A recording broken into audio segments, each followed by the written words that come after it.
Hello everyone, welcome to healthy life style. இன்றைக்கி நம்ம வந்து வாழைக்காய் பஜ்ஜி எப்படி செய்கிறதுன்னு பார்க்கலாம் வாங்க. இதுக்கு வந்து நான் பஜ்ஜி மாவு கடையில் வாங்கினது யூஸ் பண்ணலை. வீட்டிலே நம்ம வந்து கடலைப்பருப்பை வாங்கி காய வச்சுட்டு அரைப்போம் இல்லையா மிஷினில், அந்த மாவு தான். அந்த கடலை மாவு வந்து ஒரு 100 கிராம்ஸ் எடுத்துக்கிறேன். ஒரு 2 டீஸ்பூன் வந்து பச்சரிசி மாவு போட்டுக்கிறேன். அதுக்கப்புறம் காரத்துக்கு ஏற்ற மாதிரி நான் மிளகாத்தூள் வந்து ஒரு 2 ஸ்பூன் போட்டுக்கிறேன். அப்புறம் கொஞ்சம் உப்பு இதெல்லாம் போட்டு நம்ம தண்ணி ஊற்றி கொஞ்சம் திக்கான இதில் ரொம்ப திக்காக பிணையாமல் கொஞ்சம் ஒரு பேஸ்ட் மாதிரி இது பண்ணிக்குவோம். மாவை வந்து தண்ணி ஊற்றி கரைச்சி வச்சுக்கலாம். இது இப்போ இந்த தேவையான அளவு மிளகாத்தூள் போட்டுக்கலாம். நீங்கள் காரம் இன்னும் கொஞ்சம் வேணும்னா இன்னும் கொஞ்சம் போட்டுக்கோங்க. நான் 2 ஸ்பூன் பச்சரிசி மாவு போடுறேன். பச்சரிசி மாவு போட்டோன்னா தான் கொஞ்சம் வந்து அந்த இது வந்து கொஞ்சம் கிறிஸ்பியாக இருக்கும்.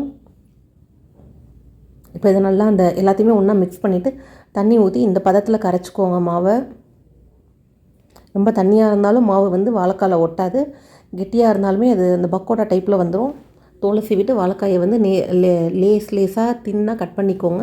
அப்புறம் இந்த மாவில் 2 பக்கமும் அப்படி தேய்ச்சி எடுத்துகிட்டு எண்ணெயில் போட்டு எடுத்தோன்னா அவ்வளோ நல்லாயிருக்கும். இதுக்கு வந்து நம்ம வேறு எதுவுமே சேர்க்க வேண்டாம், அதாவது கலர்லாம் சேர்க்க வேண்டாம். நம்ம மிளகாத்தூள் கலர்லேயே இருக்கட்டும். ஏன்னா கடையில் வாங்குறதுல கொஞ்சம் கலருக்கெல்லாம் சேர்ப்பாங்க, அதெல்லாம் ஆகாதுன்றதுனால நம்ம அதெல்லாம் இல்லாமலே செய்யலாம். ஈவினிங் ஸ்நாக்ஸ்க்கு ரொம்பவே நல்லாயிருக்கும், செஞ்சு பாருங்கள். இதுக்கு சைட் டிஷ்க்கு தேங்காய் சட்னி இருந்தால் இன்னும் நல்லாயிருக்கும். இதை அப்படியே எண்ணெயில் போட்டு 2 பக்கமும் திருப்பி விட்டு எடுத்துடலாம். சீக்கிரம் வெந்துடும். அழகாக வெந்தது 2 சைடும் திருப்பி விட்டுட்டு எடுத்துட்டோன்னா இந்த மாதிரி இருக்கும்.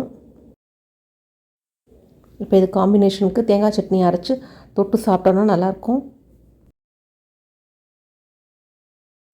இந்த மாதிரி நம்ம வீட்டிலே எல்லா மாவும் அரைச்சி வச்சுருந்தோம்னா செய்கிறதுக்கு ஈவினிங் ஸ்நாக்ஸ் செய்கிறதுக்கு ஈஸியாக இருக்கும். எல்லா மாவுமே வீட்டில் அரைச்சி வச்சுட்டு கடையில் வந்து அந்த பேக்கெட் மாவு வாங்குறத நம்ம முடிஞ்ச அளவு தவிர்த்துட்டோன்னாவே உடம்புக்கு ரொம்ப நல்லது. இந்த மாதிரி செஞ்சு பாருங்கள். இந்த வீடியோ உங்களுக்கு பிடிச்சிருந்தால் மறக்காமல் லைக் பண்ணுங்கள், ஷேர் பண்ணுங்கள். Healthy life style channel subscribe பண்ணாதவங்க சப்ஸ்கிரைப் பண்ணிக்கோங்க. தேங்க்யூ ஃபார் வாட்சிங்.